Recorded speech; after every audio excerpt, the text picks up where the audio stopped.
Hello, hello. This is Christina Barton. You're watching Black Tea News.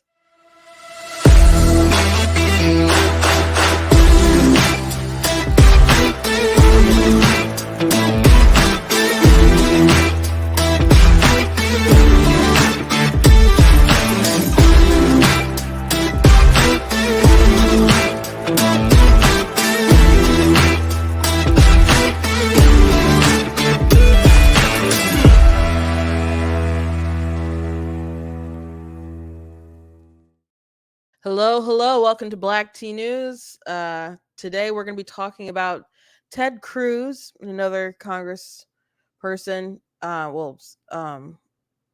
Decided to come together and put forward a bill that would protect IVF, and they say make it a right. And it's interesting some of the commentary that Ted Cruz has had, and he's done a couple of different interviews since launching this. And at one point, he was asked where life begins, and he totally dodged. So we're gonna be talking about this subject today. And I know it's a touchy topic because so many lives have been touched by it and feel that it's just a good thing. But there are some ethical implications that I just want to weigh in that maybe people haven't thought about. So I want to talk about this bill that they're trying to pass, which I think could have a lot of different repercussions. And I don't think it's the right kind of method anyway. So we'll be talking about that. Also, Pearl Davis was on like the Culture War show with Tim Pool, and they talked about a lot of different things. But at one point, very early on in the conversation, Pearl, a tweet that she had brought about women being responsible for evil, was brought up. And so she explained, and the explanation was pretty wild. And it went into the point of basically men are evil. A lot of them, not the men are evil, a lot of the evil in the world comes out of single mother homes, and women are the ones responsible for being single moms because they have all the options, including killing their kids. So it sounds like advocacy for abortion, which Pearl would deny and say that she's not for it. But I don't know how to read it maybe any kind of way when you actually look at the implications of what she suggests. So I've brought up Pearl quite a bit, and my issue is with her is that her solutions, the reality of her solutions, is just degeneracy. So we'll be talking about that, and if we have time, which I guess I don't have much to say about it, but Trump tweeted out, not tweeted, but on Truth Social, posted something that a fan made, and it had some unfortunate things in there. That's doesn't make him look great. So well, that's what we'll be talking about today. So please, before we jump into everything, I'm going to encourage you guys to go to blacktnews.com to get different content on my website, articles, videos, etc. If you like what I do here, please consider leaving a donation on the website because it does cost to stream and run my website on the stuff you guys can support. I very much do appreciate you guys. You guys can support via stars on Facebook. If you're watching on YouTube, you guys can do super chats. And if you're watching back later, you guys can do super thanks. You guys can also check out different merch on the website as well, different t-shirts and mugs and stuff. That does also support the show as well. You guys can also check out different books that I have, like my book, of course, God is Blatantly Against Abortion, that's available. And I do have, I have 2 nonfiction books, and my rest of my books, I have 16 fiction books you guys can check out, which if you go to blacktnews.com, there's a banner that will take you over to my book website, but there should be a link in the description for watching on Facebook and YouTube to find out more of my stuff. I do not have anything humorous to really start off with. So I want to talk about this IVF stuff before I get into the Pearl stuff. So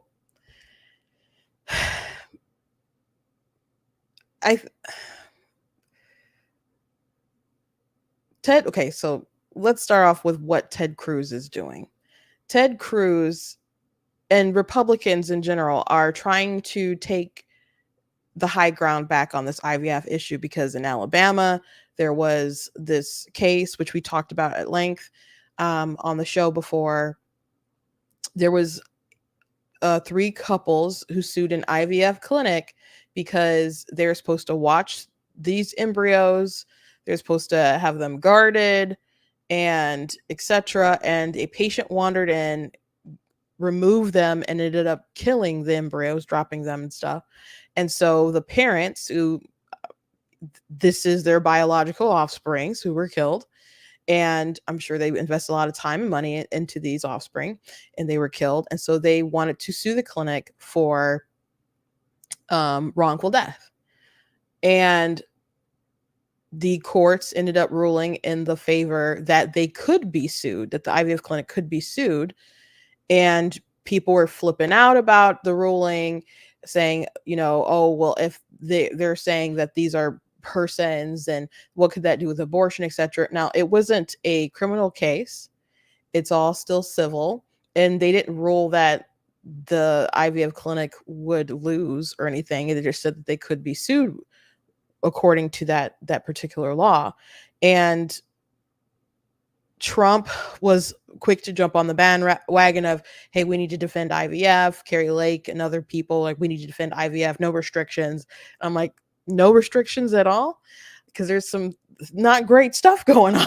I just be careful about no sort of restrictions at all. And I didn't like the lack of leadership with Trump. Well, I guess maybe he felt it was leadership in the direction he was going with that particular case. But as I explained the case to people, they're like, oh, no, what you're saying makes sense. Because I'm like, the clinic was obviously in the wrong. Why shouldn't they be held accountable? And if you read the ruling, they didn't rule on personhood. They didn't rule about the 14th Amendment. They're going through the case. It's possible the clinic could still win, because they said, hey, they still treated their children like property, and they kind of did. But they made it. They ruled correctly if you read the actual case. But the IVF clinics were like, well, we got to shut down, or this is going to be a danger. I'm like, if being liable for something that was obviously your fault makes it so that IVF is in such danger now in the state of Alabama, what are you guys doing? What are you guys doing that this a little bit of accountability has you crapping your pants? That's the question people should have been asking, not, oh, we gotta just bend over backwards and give them everything that they want. And I don't know how much of that is because so many people have used IVF, so they're afraid of what will happen from the cry of the voters. I don't know if much of it has to do with there's a lot of money in it, and I don't know who's getting what donations and all that stuff. It's a big industry. It's a really big industry. So I don't know.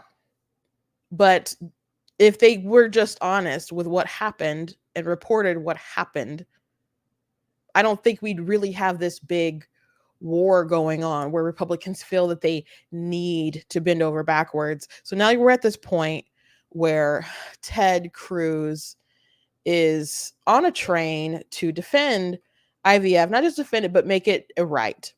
And so Trump and other Republicans are trying to say, well, this is a pro-family issue, so it is a pro-life issue, because what could be better than building families? So I'm going to play a bit of an interview that they had with Bloomberg. They went on Bloomberg, they went on Newsmax. I didn't see the Fox interview that they did, but they're making the rounds, and there's a couple articles about it. So this is their big push, that they want to die on this hill, that they want to get that buzz, that they want to take control of the situation.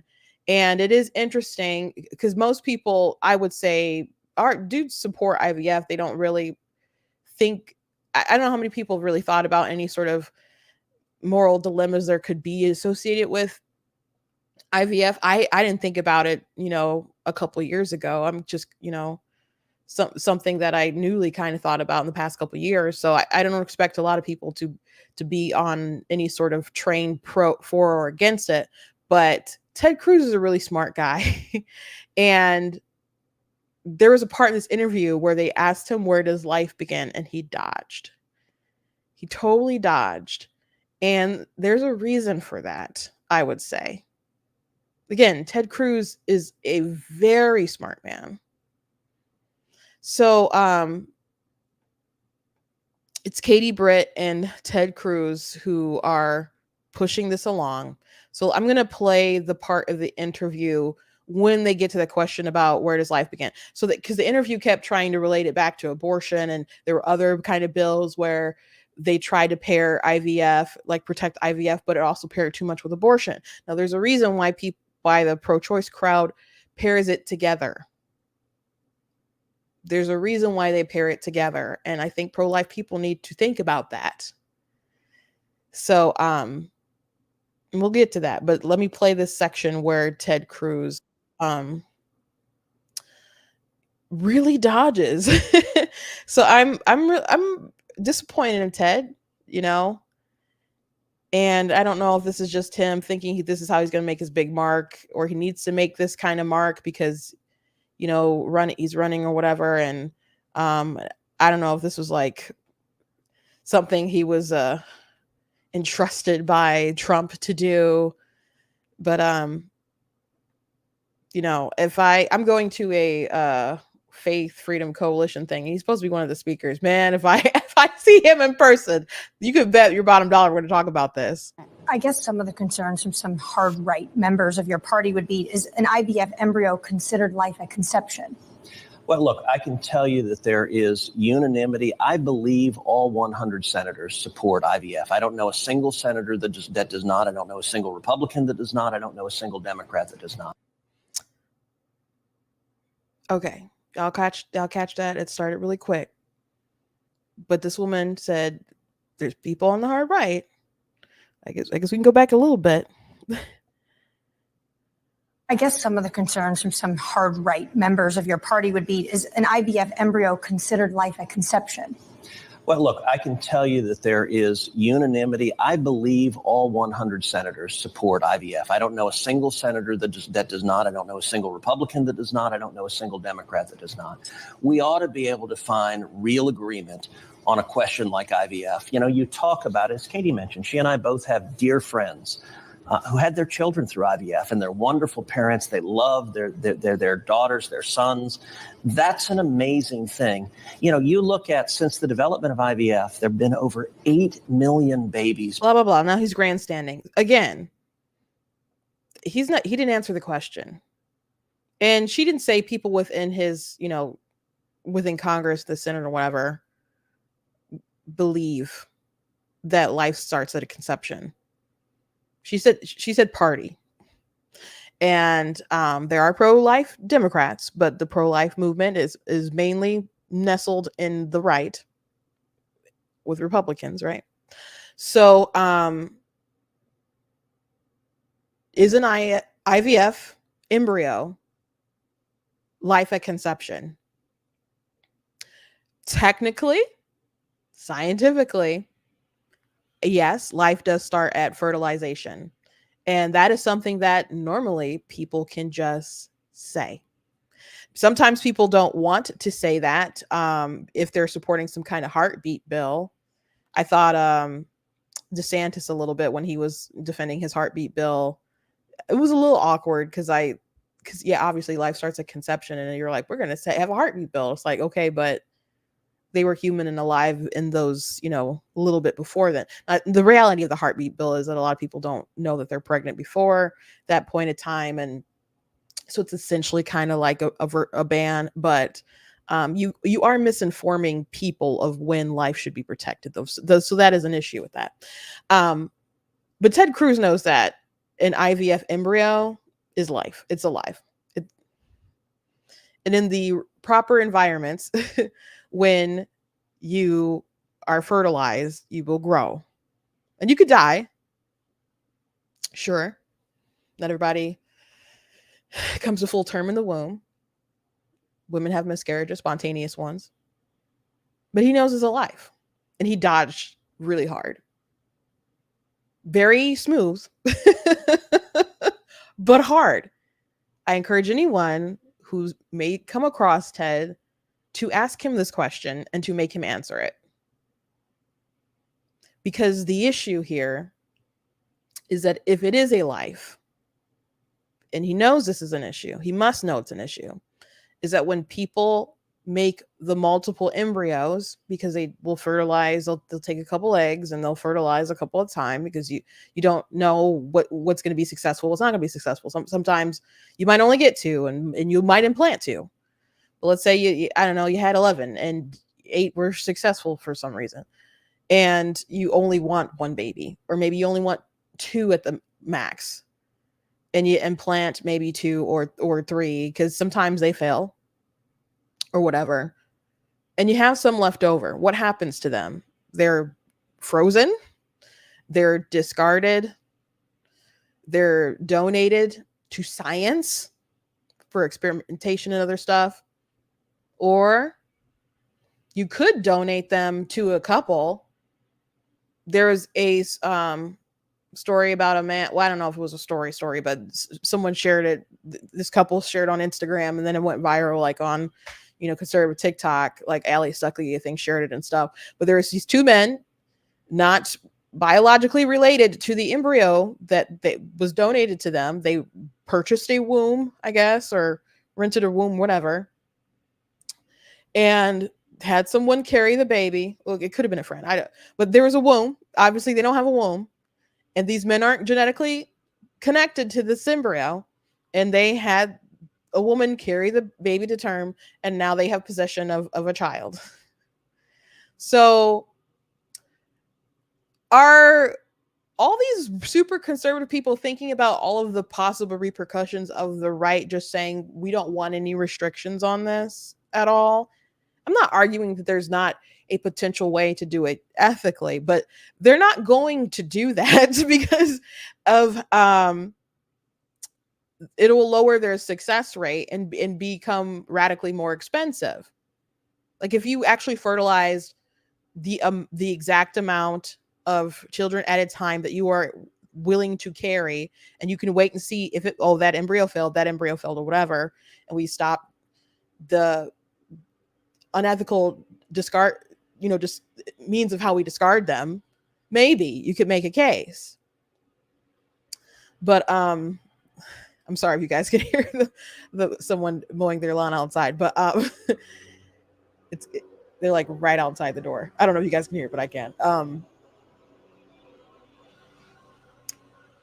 But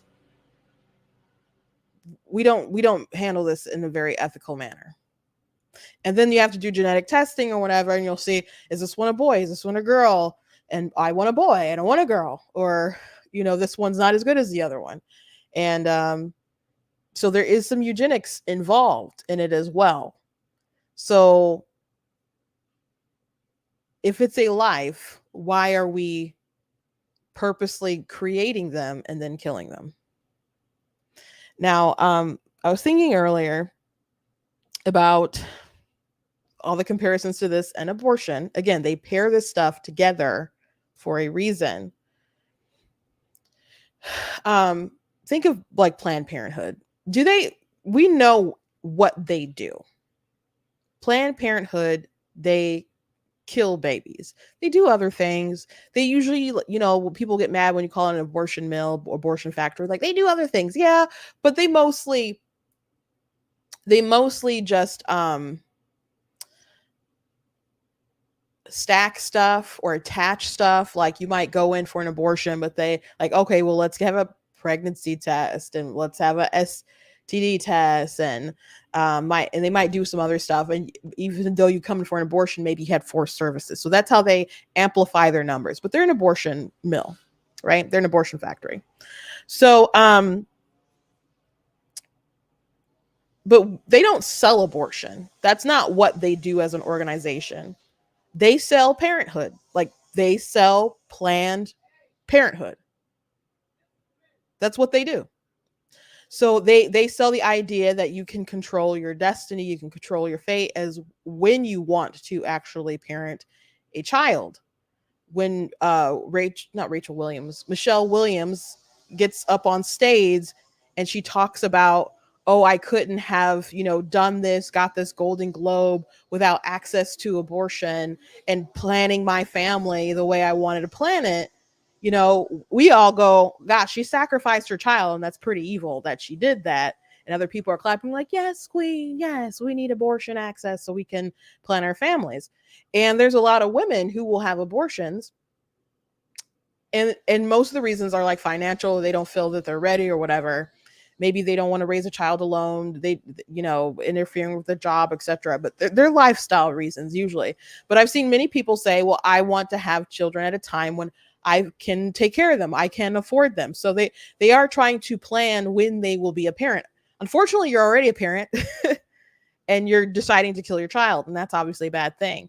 But in their minds, they're trying to build their family in a way that they dream at a time that's convenient for them.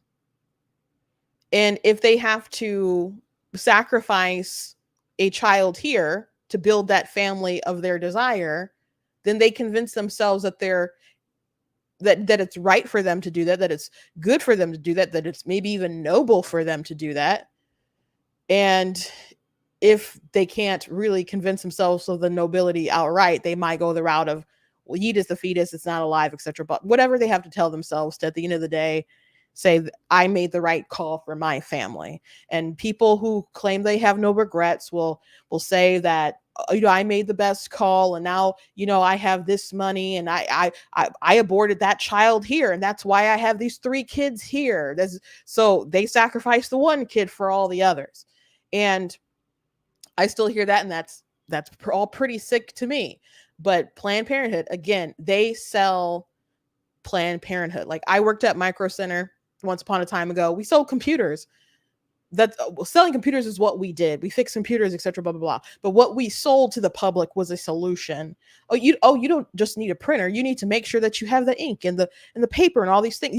What are you trying to accomplish? Let me see how I can accomplish this goal for you, and we'll get you what you need. That's what Planned Parenthood does. That's what the abortion industry does. They sell you on this dream that you have to pay for in blood. That's what they do.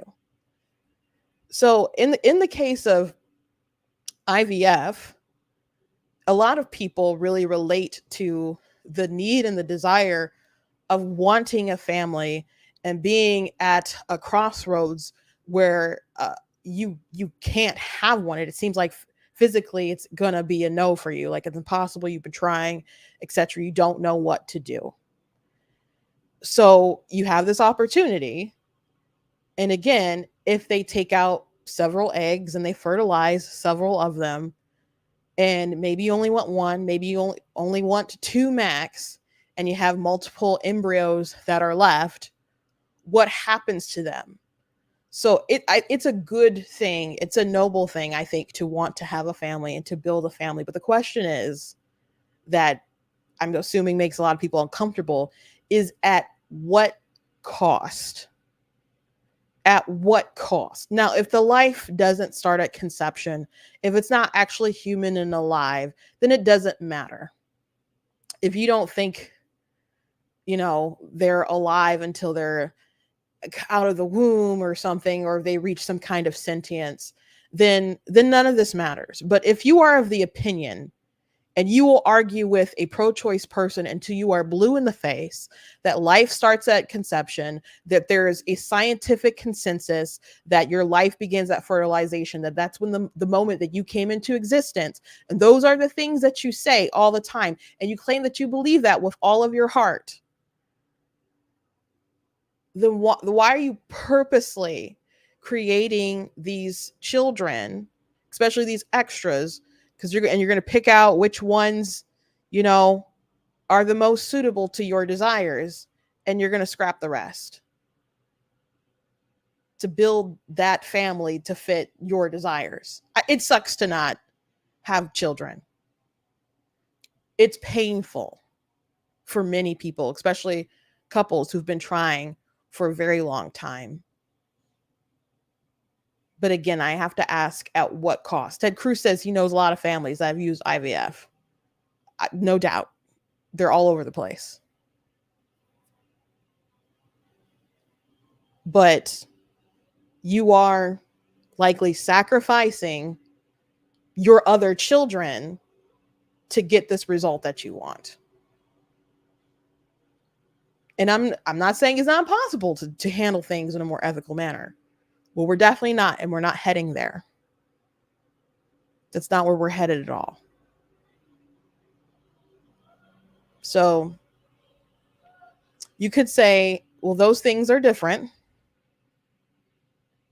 because a woman who has an abortion, she's seeking to kill her child, while the IVF couple is seeking to have a child. Well, I agree that it's a big difference, but the person who's having abortion likely didn't mean to create the child that exists.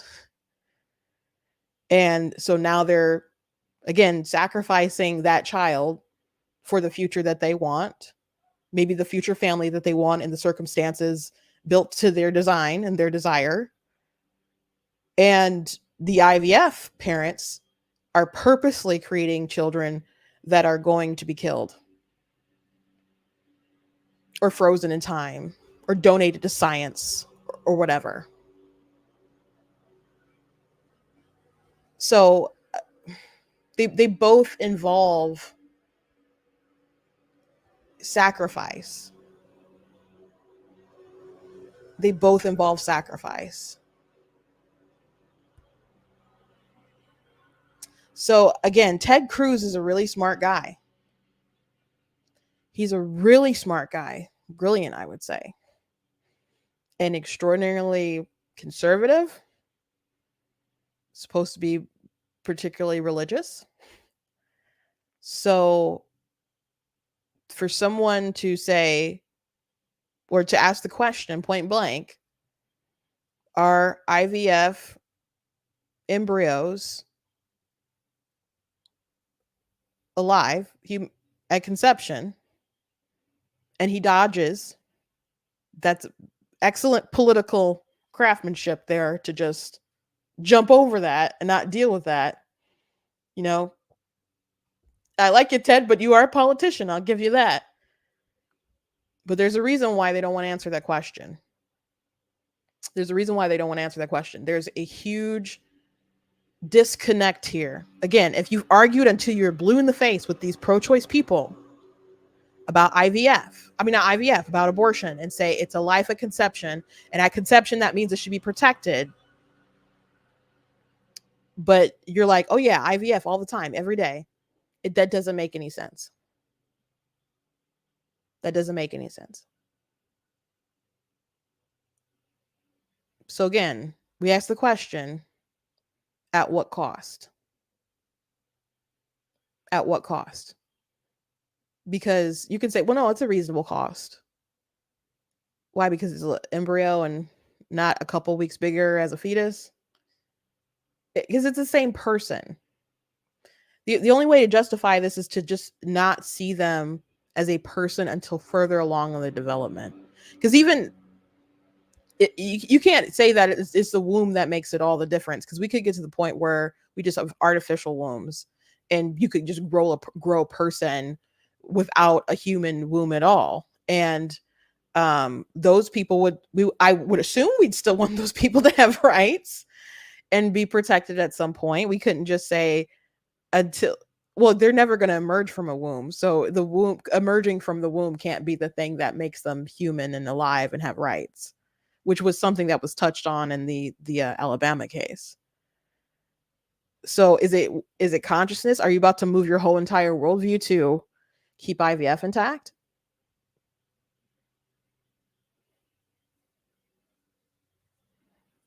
Because if it is consciousness, if people start growing the embryos and you don't have any rights into that point where you can attain some kind of consciousness, you could get to some dark, sketchy territory there.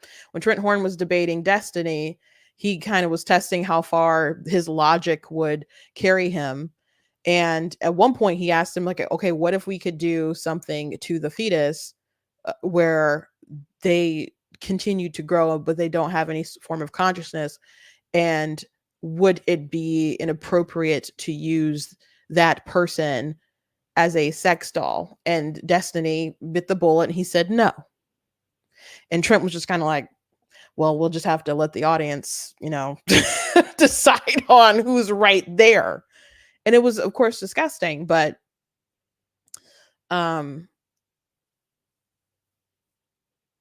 that's where the logic had to take them.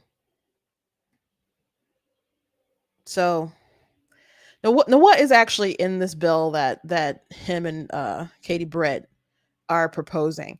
Now, they are trying to make it a right to have IVF by using like Medicare. So if you don't allow IVF, then you will lose that funding. Just strip it away, which is interesting.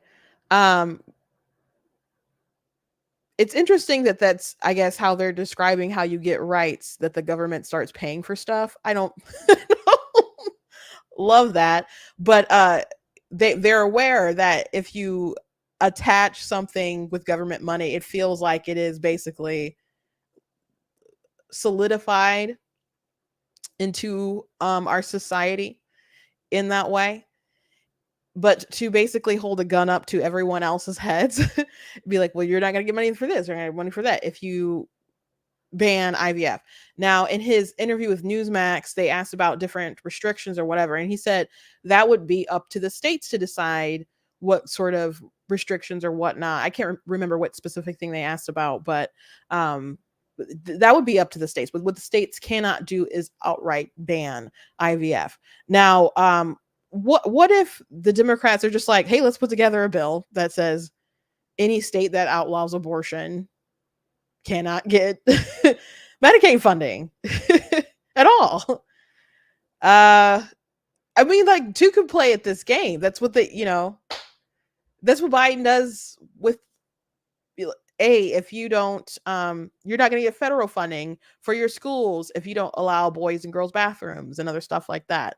So that's the kind of game that Ted is playing here for this. And it's a really short bill.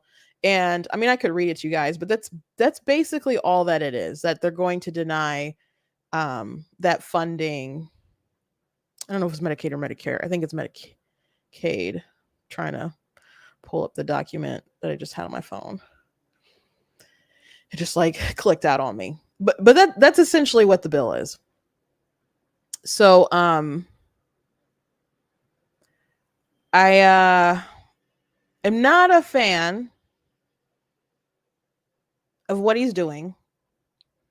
And my concern, restrictions and Republicans, after making this a right, how they plan to offer any sort of restrictions, because Carrie Lake was said something like no restrictions and no restrict. If that's the route that people want to go, even if you do start trying to make laws around this stuff, there's still just going to be outrage, and it's not going to go away. You're not going to end this debate because Ted Cruz,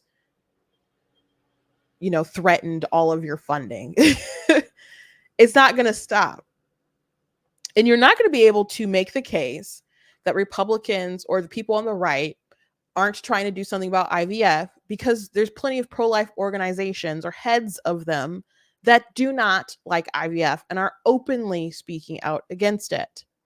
You have you have Live Action with Lila Rose's organization that is not a fan of IVF. You have Students for Life. They are not a fan of IVF and are openly out against it. And there's other groups, because again, there's a big disconnect here. There's something that doesn't quite make sense. The needle isn't threat or whatever. And Ted must know this, because he wouldn't answer if it was a life. He would not answer that question. Now, to what he said about there's a lot of people who have been born, he said IVF is responsible for 2% of live births, and he knows a lot of people who've been born or through IVF, etc. I'm sure you guys know people who have been. Maybe you are.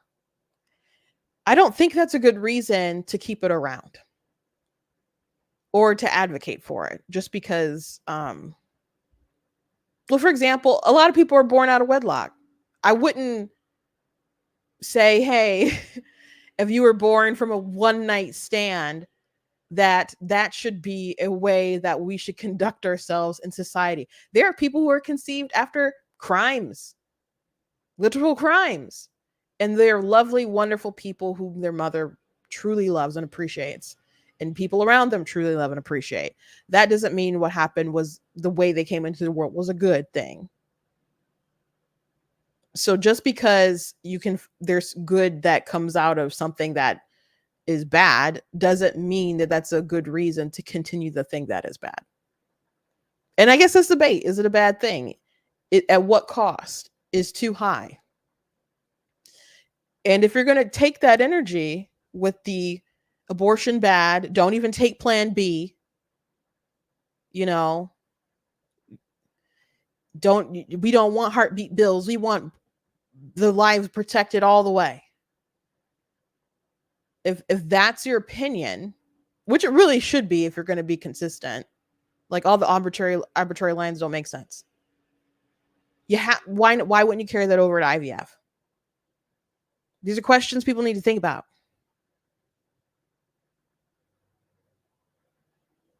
And what's funny about this, I was thinking about how people will say, I'm going to prove to you that you're not actually pro-life, or I'm going to prove to you that you actually don't think that the embryo is the same as or fetus isn't this. Well, they say embryo. The embryos don't have as much value as a born person. I'm going to prove to you. And you're just like, okay, how? And they'll say, okay, there's a burning IVF clinic. And people are like, oh my gosh, which if you haven't heard a burning IVF clinic scenario, then you must not talk about this topic a lot, but I hear it all the time. And they'll say, in one room, there's a toddler. In the other room, there's like 1,000 embryos. Like, are you going to save all the embryos? You can only save one in this scenario. You can only save one. If you save the toddler, that must mean that you don't actually think these embryos are real people. Well, so this is a trolley situation. No, it's not a trolley situation. Of course it's a trolley situation. There's lots of reasons why you'd pick the toddler. One, how do you know that all those embryos are going to be implanted anyway? How do you know how to transfer them all? How do you even know what they are? There's like all these things that could go wrong. Then there's the instincts of, hey, you hear a child screaming. And then there's different scenarios that could change the outcome. If you paid for those embryos and they're your embryos, maybe you'd feel a little differently. I don't know.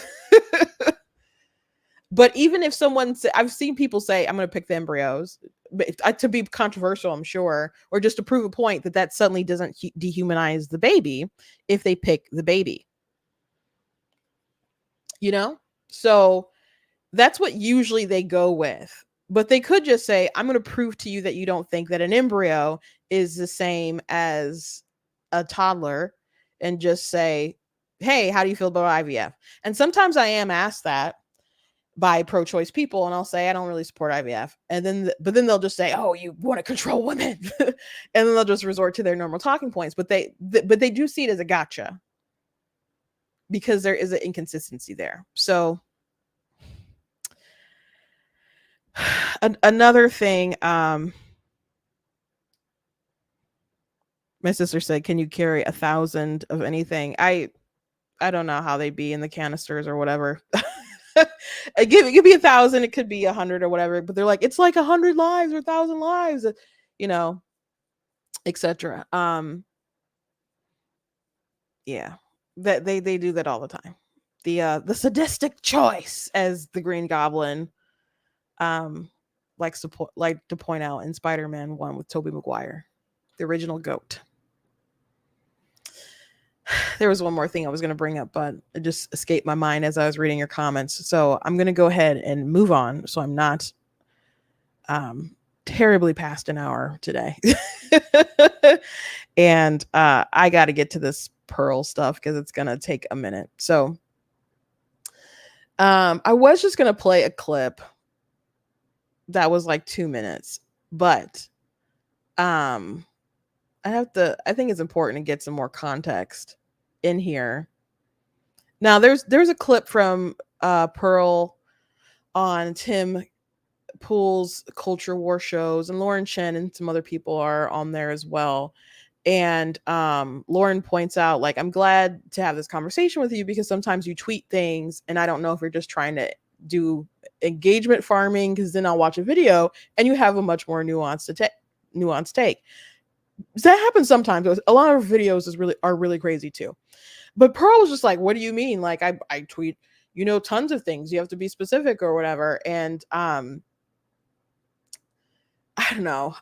She has to know that some of the things that she's tweeting is just like, I would hope some of the things that she says are engagement farming. But one of the things that Lauren pointed out is that she said that women are responsible for evil. And they go back and forth with this topic and Pearl defends it. So this is one of the controversial tweets that people are like, oh my gosh, she just wants attention.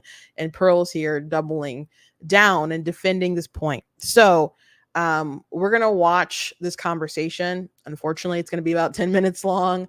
And I'll try not to really interrupt, but I wanted with the video, it was No Soup for Knowles, that account had shared a clip and some people were like, oh, you guys are taking Pearl out of context. And one of the people who said that was one of the people on the show. And they didn't take him out of context. Pearl eventually gets to a point where she basically is I would say advocating for abortion. At least that's the reality. So No Soup for Noel said, you get to choose whether you get pregnant or not. She's quoting Pearl, abortion's legal. We have 100% control over who's born. So there's zero excuse to make a kid with a guy that's not going to stick around. And they said, is Pearl seriously blaming single moms for choosing life? And people are like, oh, that's taken out of context. It's taken out of context. Rachel Wilson was also on the show and she's tweeted, no, she wasn't saying that. You took a clip out of context.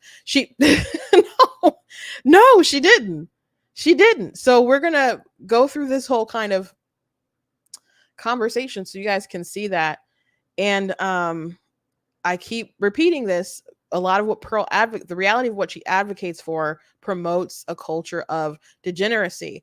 And what's interesting about this is that Pearl claims she doesn't like abortion. And one of the examples of why women are evil is abortion, the amount of abortions that are committed.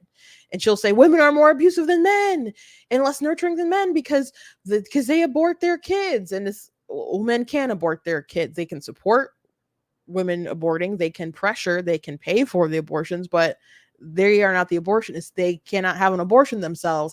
They are men. So yeah, that's a little bit of a skewed statistic, Pearl. But anyway, let me go up a little bit more. Let me start this at trying to start this at like 2:30. Here we go. Like I spoke recently actually with Rachel's husband, Andrew, and one of the tweets that I mentioned that I thought was kind of strange coming from you was that basically you said evil comes from women. Andrew, in his interpretation, he made a very rational, very nuanced, actually, this is what she means. Is it not true that there is a lower moral bar for women, blah, blah, blah. And it Andrew's smart guy. It made a lot of sense. That's not what the tweet was. And kind of funnily enough, you tweeted out later to clarify, Lauren, that yes, evil does come from women. Yeah, well, because I would just look at every problem in society. It all comes from women. To be fair, I just realized this the other day, but did you know that Hitler was made by a woman? That proves it. Well, it's like you look at the homeless. Most of them come from single mother homes. You look at school shooters. Most of them come from single mother homes. You look at criminals, rapists. Most of them come from single mother homes. You look at what happens when women get power. So when men get power, they build societies. They do awesome things. When women get power, we're just not very good with it. I just brought up Hitler. I mean, I kind of feel like there's a lot of bad dudes, Well, yeah, but there's also bad queens, right? If you look at queens the last 500 years, women are more likely to wage war. Women are way more violent with power. And we see that in society. Look at what women are doing in the court system today. What is more evil than breaking up a family? And so, I don't know. There's some pretty awful things beyond, I think, maybe divorcing your husband. He mentioned Hitler, So there's that. And when I first saw her tweet where she said that statement, my mind went to Hitler, Stalin, um, communism, socialism, Kinsey, different really perverse sexual revolutions. And even like the subject of abortion comes up. Margaret Sanger was a eugenicist and she supported some very evil things, but she didn't even want the way that abortion is used today wasn't exactly how she was like advocating for. Like she wanted to limit the population of like minorities and groups she didn't like, but she was hoping that we'd basically breed ourselves out through like birth control, which is obviously awful. But the goal to take abortion just up and over and beyond, a lot of that was the design of men. Like Alan Guttmacher took over Planned Parenthood, or even like groups like NARAL. Those are groups, led by men who pushed lies to deceive women about the support of abortion and how many women were dying from back alley abortions and other stuff like that. So men are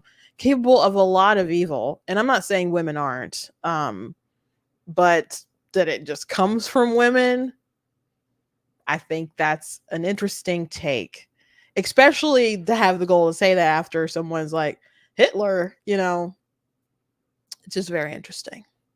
Not saying there's not evil queens or evil, female leaders and so on. Women can be very cruel and especially like psychologically cruel to each other.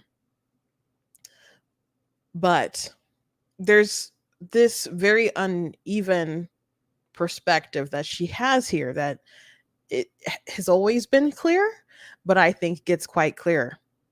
Women do that all the time. Yeah.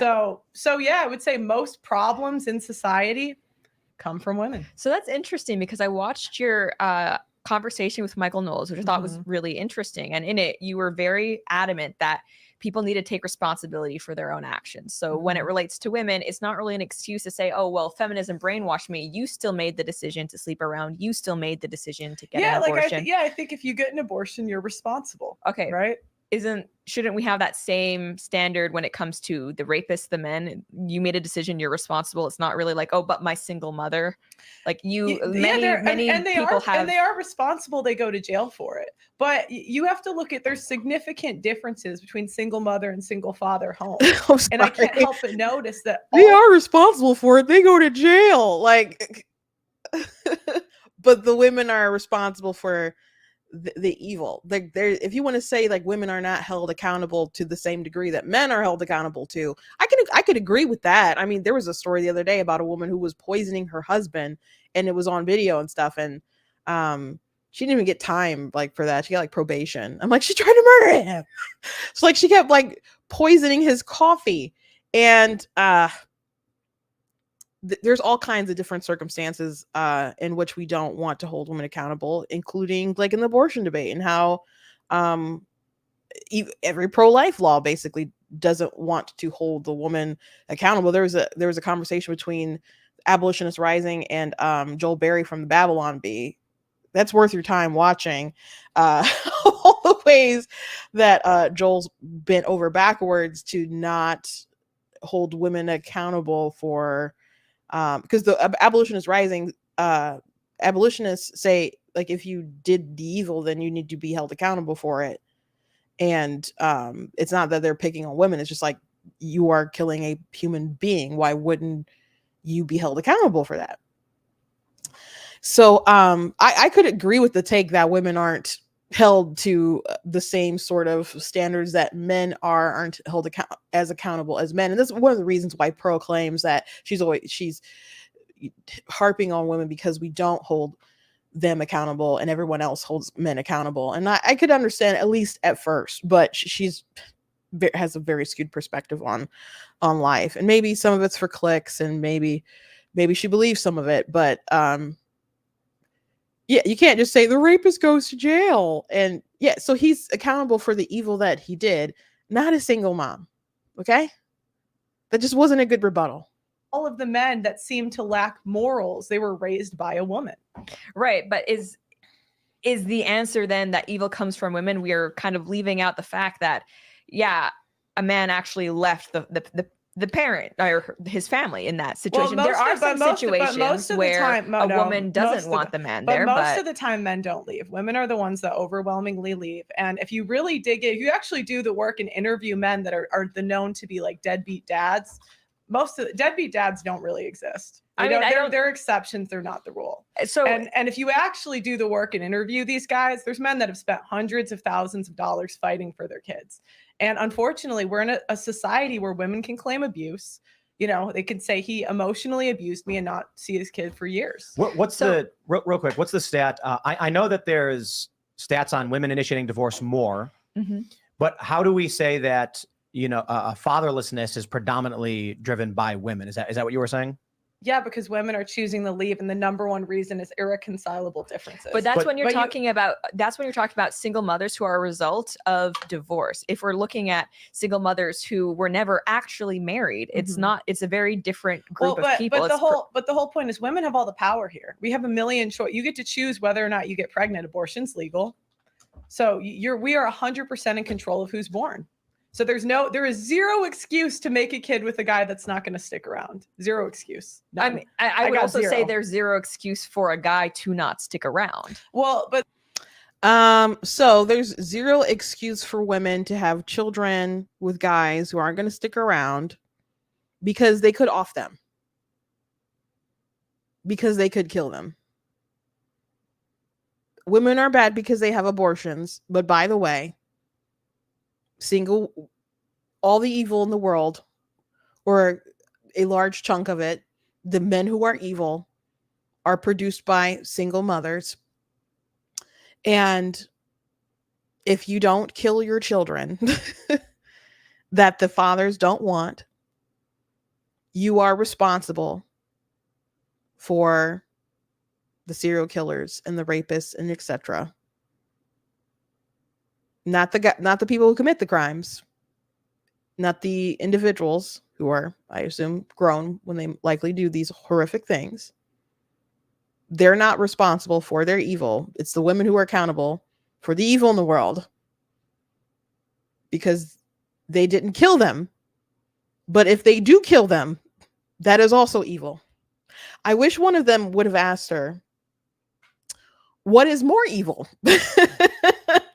Allowing the child to live and perhaps having a completely normal life, or killing them in the womb. And but why just in the womb? Like you could argue, like, what if the dad doesn't leave until they're like a couple weeks old? She just, I don't know, toss them down a ravine.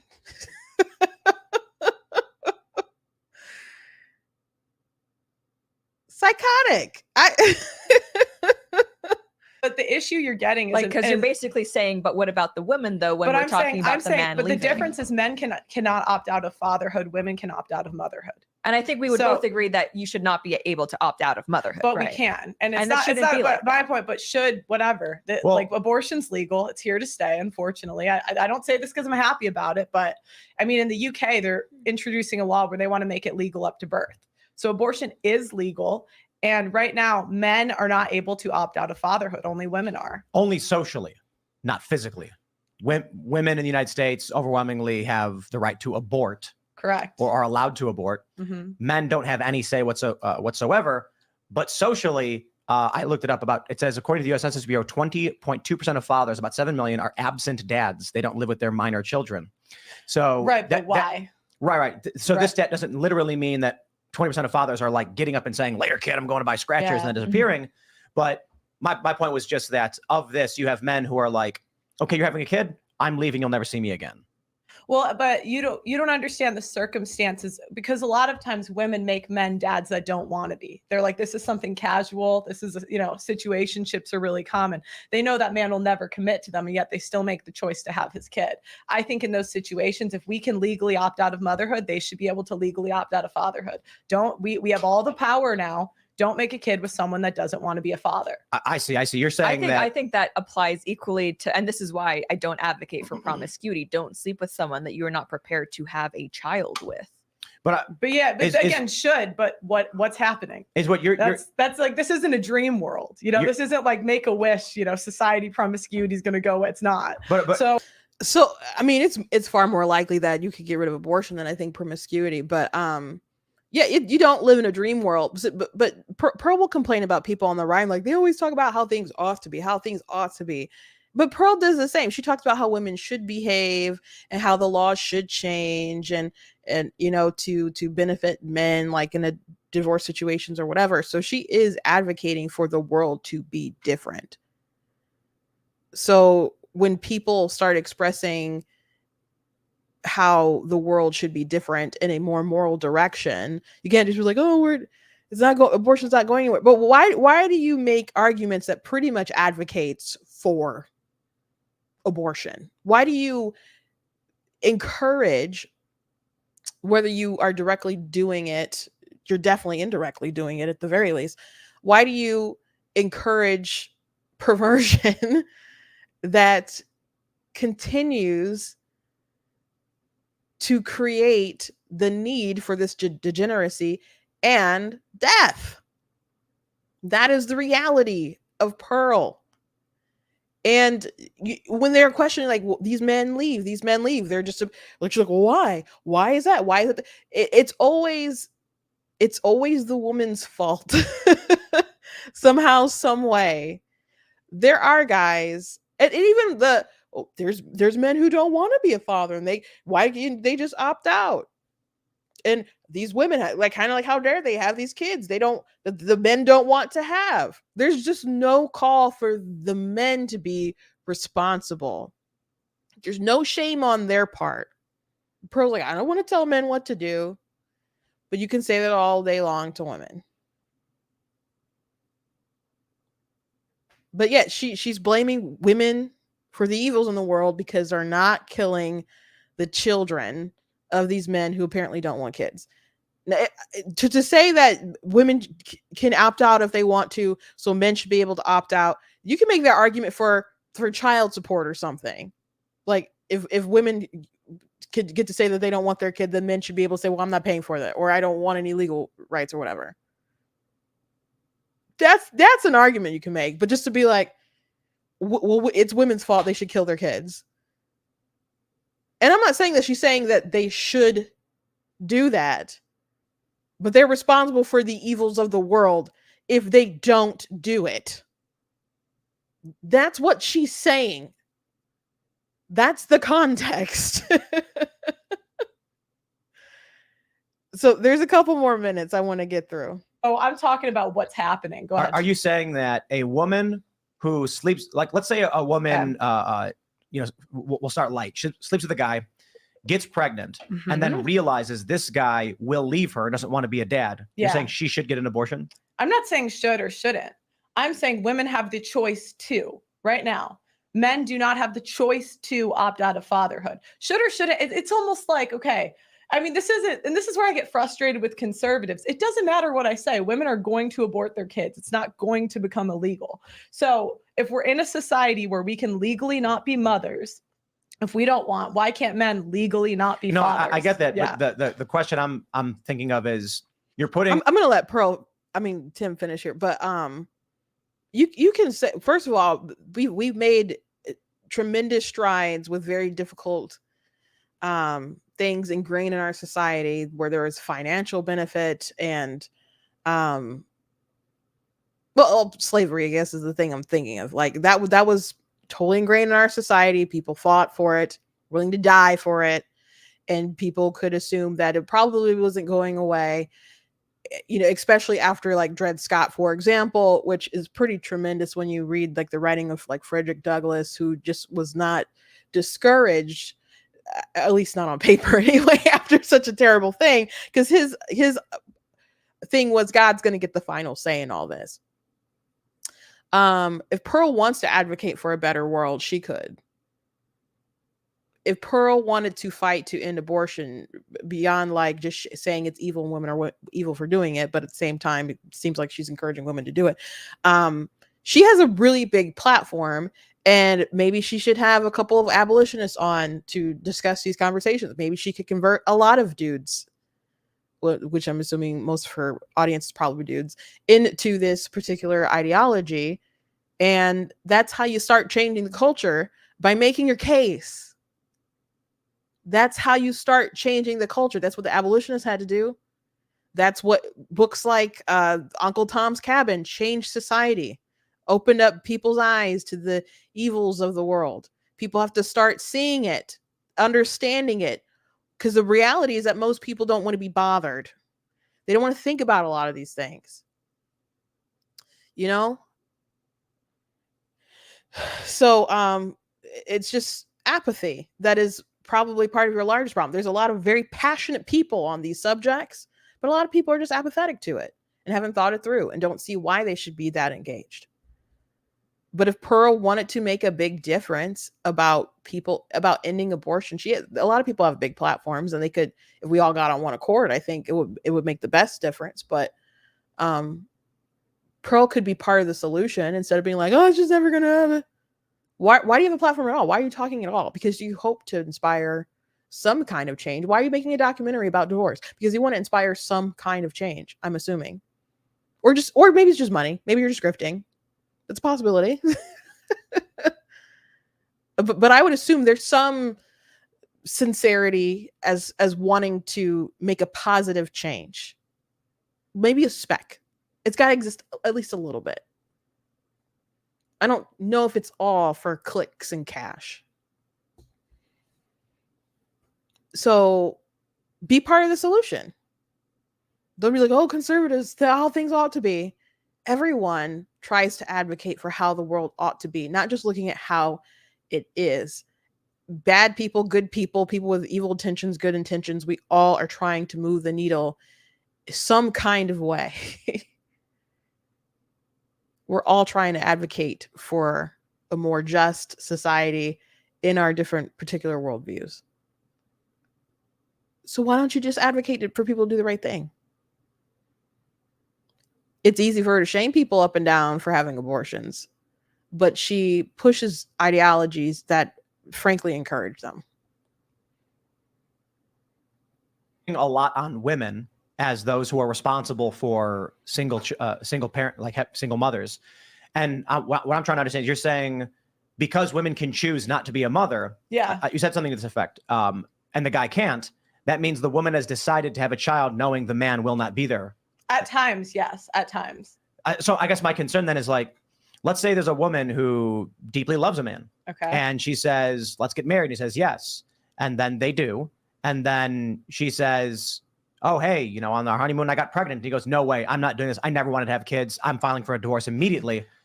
What is the option? Does she get an abortion or does she become a single mother? She can pick what she wants. Right. But my point is that doesn't put the responsibility on her. It puts it on the man. No, I still think it's on her because we have 100% control. You can track your cycle. So you have plan B. You have. So again, if she married a guy she loved, she thought they were going to have a family, and then he betrays her. Okay. I've never met a chick this happened to that had a real story with facts and evidence. I've never met one. It's not overwhelmingly happening. That's one. And two, you generally, if a man marries a chick, he wants to have a kid with her, generally speaking. Generally, I do agree. I think. But again, shouldn't, I think that if women have the right not to be mothers, men should have the right not to be fathers. So if he wants, he should be able to say, hey, you know what?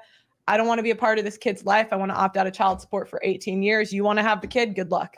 I don't think that's correct, morally, but right now we can do something. We can get abortions. We can opt out of motherhood. They should be able to opt out of fatherhood. I mean, they can opt out of fatherhood by not getting people pregnant. Right. But so that is very, very possible without abandoning the child. And that's the thing. The child does not have the ability to opt out of needing basic care, comforts, and things like that. And that's true. But my point is, having unprotected sex, that's an equally irresponsible decision. We can agree, right? Yes, Right. yes. So, but my point is, after that happens, the woman has the plan B option. She's the only one that can guarantee she took the plan B, right? Then she had the option before also to be on birth control or not be on birth control. Many women lie about that. And she has the option to get an abortion. Now we're going close up to birth. As long as we have those extra options, I think men should have the option to not be fathers. Do you think that's unreasonable? Yeah, I do, and I've listened to you talk about child support and child custody, and I agree with you that if a man is being kept from his child, it is simultaneously unfair to say you have to pay for him, but you're not allowed to visit him. I don't think that's right. Okay. I think you're getting the worst of both worlds there. And I do agree that custody should be 50-50 off the bat. Like that should be the presumption. Mhm. You shouldn't lose rights to your child just because you and the mother are divorced. But I don't think you can essentially opt out of a life that you created. And when it comes to abortion, I don't think, similar with women, that you should be able to opt out of the life that you created. So right, what we but have it doesn't now, matter what you think. It matters what's happening. Right. That's so the point. now what's happening is immorality when it comes to abortion. But I don't think the way to fix that is to also extend immorality to child support. Like this is a life you've created. You've both created. You both have responsibility to it. Whose morals? What do you mean? Because it just turns into a morality police, and that's like always what these conversations about abortion. Correct. Well, no. I'm talking about sex outside of marriage, that sort of thing. But let's not play pretend. 3% of people are waiting till they're married. That's not really common. I mean, was anyone here virgin on their wedding night? Anyone? No? Okay. So why do we play pretend? All right. So it's like, well, I think this gets to the heart. So it goes on from there, but that was kind of a kill shot though for her, for those other girls though. If I was on the panel, I would have been like, I'm a virgin, Pearl, unlike you, but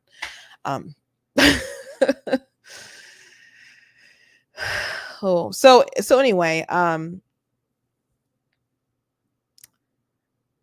yeah, that conversation about the evils in the world. Women are responsible for them because they raised bad children. If the men isn't there, like better outcomes, etc. But if the women have to raise them alone, it's the women's fault because they can kill them and they don't. But if they do kill them, that's also bad. So which is worse? I wish one of them would have asked her that. Which is a worse thing. And then when people press her on morality, she goes to this who says who or whose morals or whatever, etc. There is, you obviously believe in right and wrong and good and evil because you're blaming women for the evils of the world, and you know enough to know that women are evil or responsible for the evil. So you have an idea about morality or what you decided is moral or not. You think it's immoral when women aren't obedient to their husbands, for example, which they got to that conversation a bit later. And because Lauren, they were talking about Steven Crowder and his wife in that video of that ring footage or whatever, and Pearl's like, how come these conservatives don't talk about how she wasn't obedient to him and didn't walk the dog or something? And she's like, aren't you supposed to be obedient to your husband in all things? And so she's getting that perspective from the Bible and leaving out the context of which they talked about this a little bit in the Trent Horn conversation about women being obedient and stuff. And women, sure, obedient to their husbands, but husbands are supposed to also be following the directives that are godly. So Lauren making the case that men should not be mistreating their wives, and women shouldn't just have to do whatever if there's not some kind of godly standard.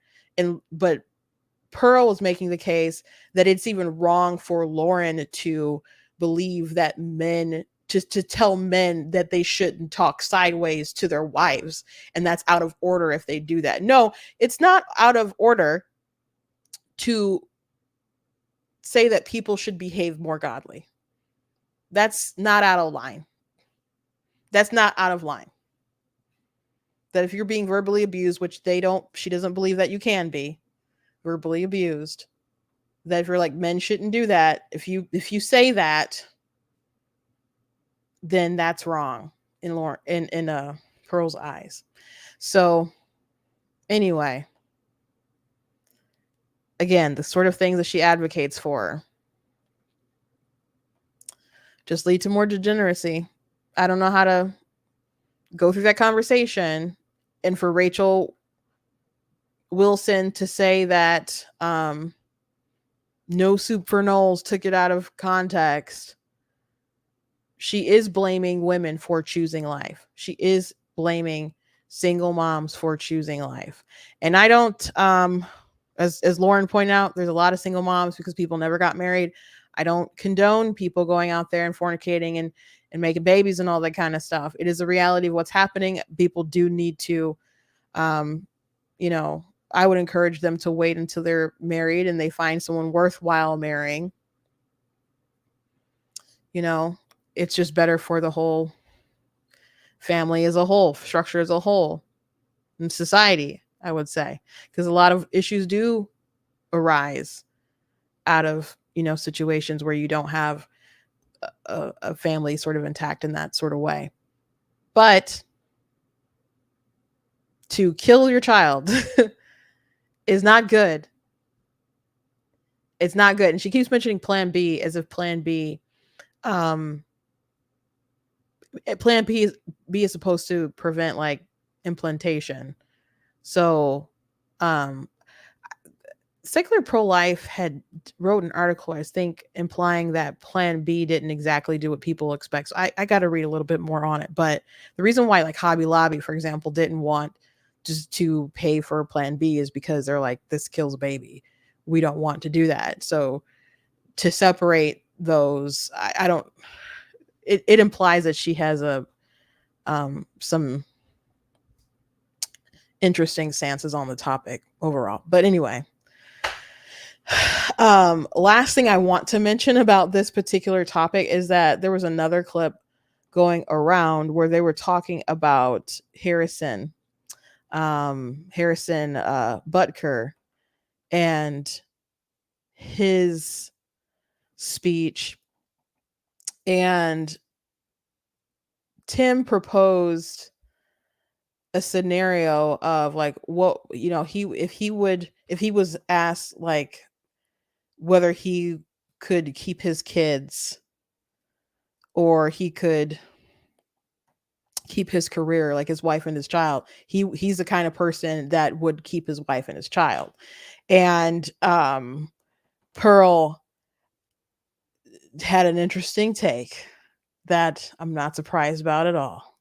So let me just play this one more clip and then I will quickly move on to my last topic and call it a day.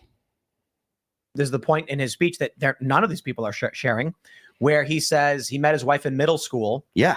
Who converted, and he's welling up with tears as he says, she supported me in like all my successes and has given me children. And he's like about to cry from like, it's kind of remarkable. Yeah. What he's saying with his speech. They are so pissed about it because they need the revolution. And they label it as anti-woman. Like this guy who's talking about like how important his family is and like what a blessing his wife has been to him. They're like, he hates women. Yeah, like, like, I don't think that's the case, team. I put it real simple for everybody. One day Harrison wakes up floating in limbo and a gigantic face emerges in front of him and says, you are now going to be transported back to Earth in your reality, but you either have to erase your football career, your 3 Super Bowl championships, and you will be an office middle manager, or you can be the football star, celebrity, wealthy, and have no wife and kids. And you know every time what he's going to pick.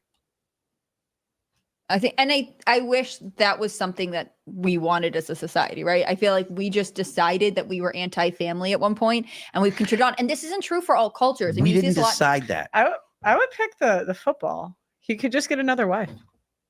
I don't know if you're saying what. Good.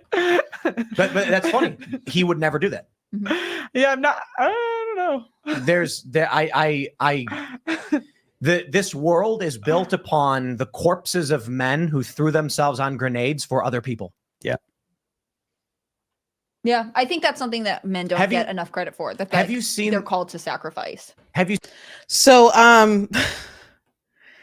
so Pearl just told you flat out that if she was in that situation, then she would just pick another wife. And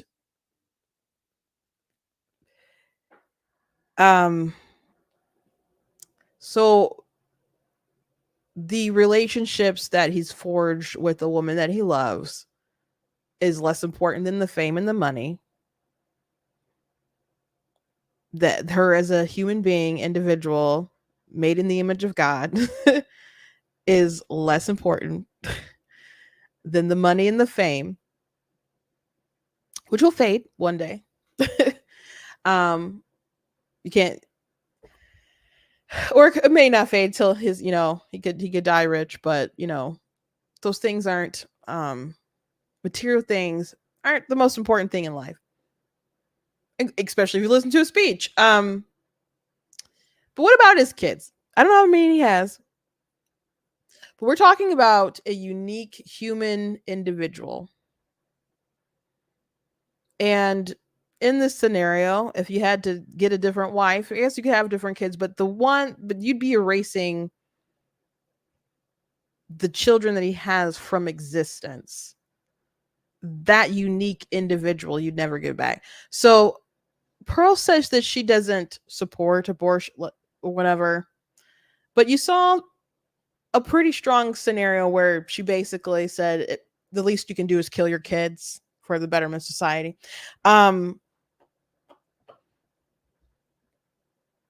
But here's a scenario where she basically explains the ideology of many women who go ahead and have abortions, that most of them are for some sort of a lifestyle benefit, including financial, most likely financial. So is Pearl really against abortion, or she just hasn't been hasn't had the opportunity to have that be an issue where she has to make that decision? Or some people are pro-choice and they wouldn't personally do it themselves, but she's flat out saying that money and fame in that situation for this deeply religious man who was crying about how much he appreciated his family, that if it was her, that she just pick a different woman. And I guess you'd have different kids with a different woman, but you can never get that unique individual back. The children that he has who are made in the image of God. And again, many women, they'll have abortions and well, this child is gone, but they will make more. And they will do it at a time that financially will benefit them and make their life easier, the children that they have in the future easier.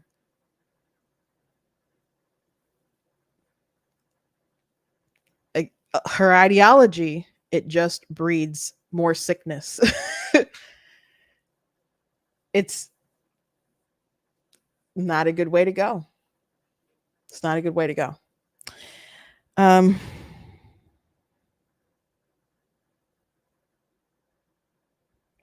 Someone said, I in no way think everyone who advocates for men's rights is a misogynist. I hope you don't mind me reading this.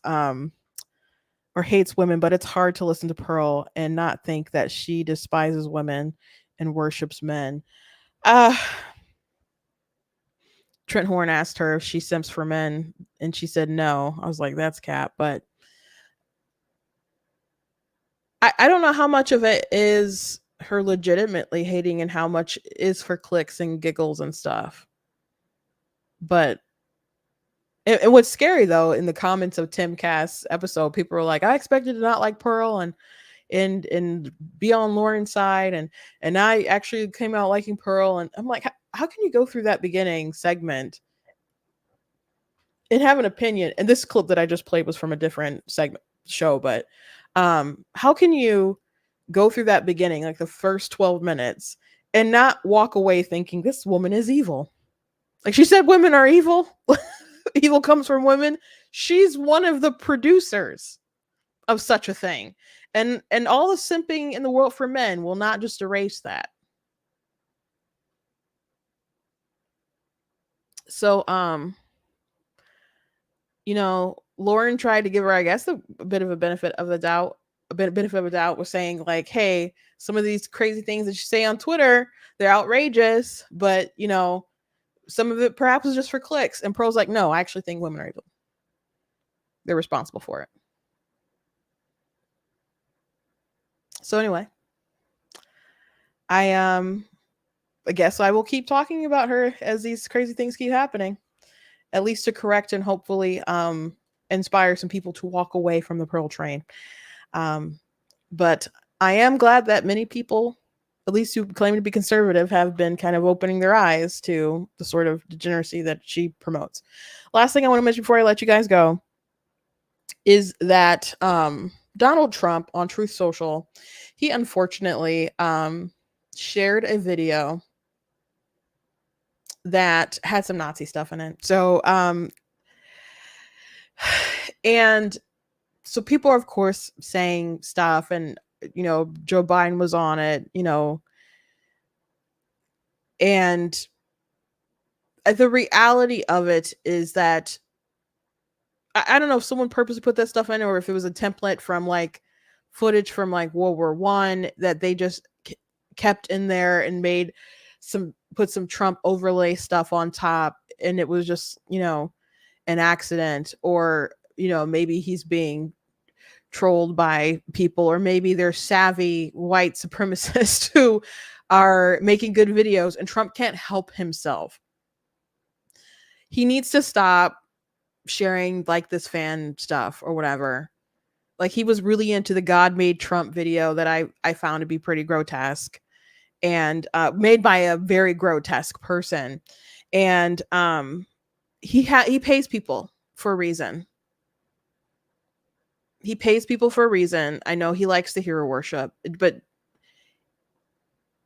there's so much on the line, and he has a responsibility to make better decisions. He has a responsibility to make better decisions, because people can be on his train and love him to death, and people can hate Biden all they want, but there's still going to be a segment that will hold their nose and vote for Trump, and will hold the nose and vote for Democrats because Biden has a D next to his name and Trump has the R next to his name. And there's going to be some people who abandon and cross over, but there's going to be a lot of people in the middle who are like, I don't like either of these jerks, and I need someone to make a convincing case of why I should vote for either one of these jerks. And Nazi stuff makes people pretty uncomfortable. So keep your eyes freaking open. Don't let things like this happen, please. And that's all I pretty much have to say about it. I don't think there's a grand conspiracy of Trump trying to reach out and get the Nazi vote or something like that. I think he's just unfortunate sometimes. Okay. Anyway, thank you guys very much for joining me today. Please go to blacktnews.com, check out different content on my website, articles, videos, etc. If you like what I do here, please consider leaving a donation on the website. It does cost to stream and run everything, so you guys can support. I appreciate it. You guys can also check out different merch available on the site, like my cool mug. I got this Frederick Douglas tee that was saying the Constitution is glorious liberty document, and this My Money, My Business shirt. That's available. Oh gosh, you know, I'm sorry. The IVF thing with Ted Cruz, immediately when I saw that they wanted to make a right to IVF, basically, it made me think of these two gay men who are suing New York for not covering IVF in their insurance, because they're like, well, he covers women because if women have infertility issues, they want to cover that. But the men are healthy men. It's just that two men don't make a baby. So why would you be covered? So they're suing so they can have the state pay for access to a uterus and eggs and everything so they can have a child. So I'm concerned about how far the right to IVF will extend And Ted Cruz can go, well, it's up for the states to decide what kind of regulations are. Yeah, but you're opening this door on a federal level, punishing states if they decide to opt out of it. So you're taking a pretty hard stance of defending it. But once you go that route, it's going to just be harder to do regulation.